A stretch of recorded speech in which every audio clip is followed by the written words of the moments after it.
As the only person to have earned America's two highest awards for heroism, Dyess and his story may well remain a unique American story for all time.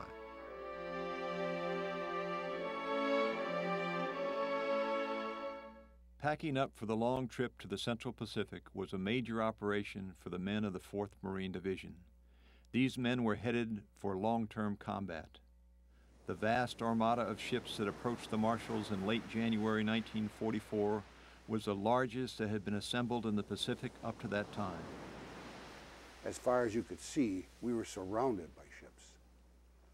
We were on a troop transport, and that is not what you would call luxury travel.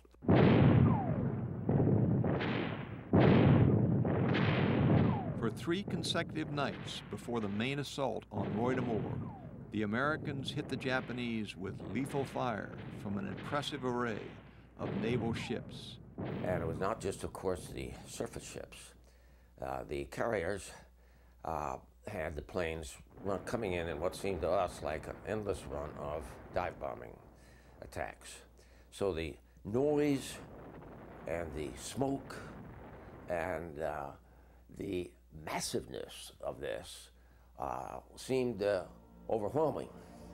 But of course we knew from previous experience and what has happened in other Marine landings that this was not going to do the job. And the job was going to be done by the rifle companies that went in there face to face. Well, we were caught there for, gee, I don't recall how long. And in my own mind, I thought, this is, I don't know how we're ever going to get out of here. Well, that's when now comes Colonel Dyess. I will never ever forget seeing him the first time, standing straight up and tall, erect. He was a man, a Marine.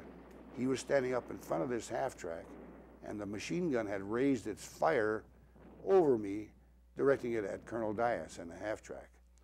And the bullets were hitting the half-track and hitting the tires all around him, at his feet and so on. And he never moved except to direct a man to do this or men to do that. As the battle continued throughout the morning, Dyess was up front, pointing the way toward the enemy firing positions as he led 7 light tanks up Narcissus Road. Dyess was a virtual dynamo of energy, encouragement, and direction. He was leading men, most of whom were still teenagers, who were experiencing their first days of combat.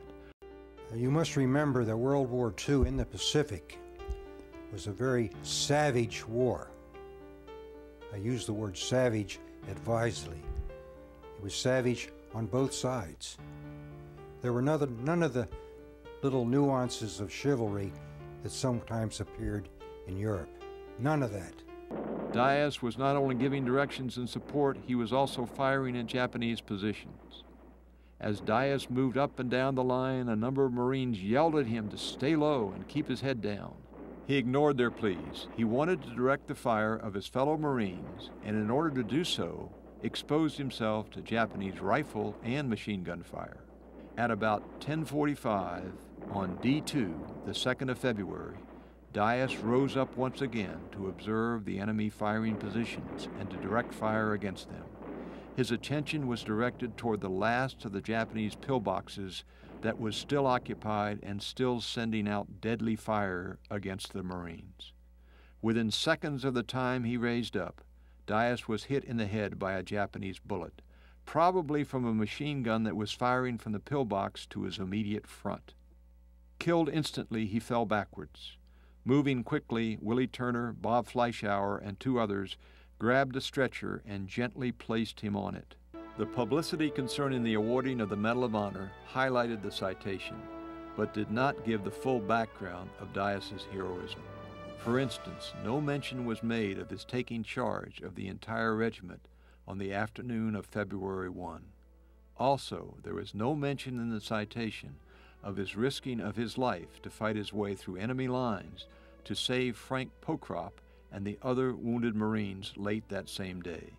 It would be 44 years before the full story of his heroism in combat was understood by the family and most of his friends. People will do phenomenal things if they know that you're part of it. That when you're in harm's way and the bullets are flying, that if you put yourself in the same danger as your men and you work with them to accomplish something, they're going to work harder. They know that you care as much about them as you do your mission. And I think that Jim Dyess was one of those.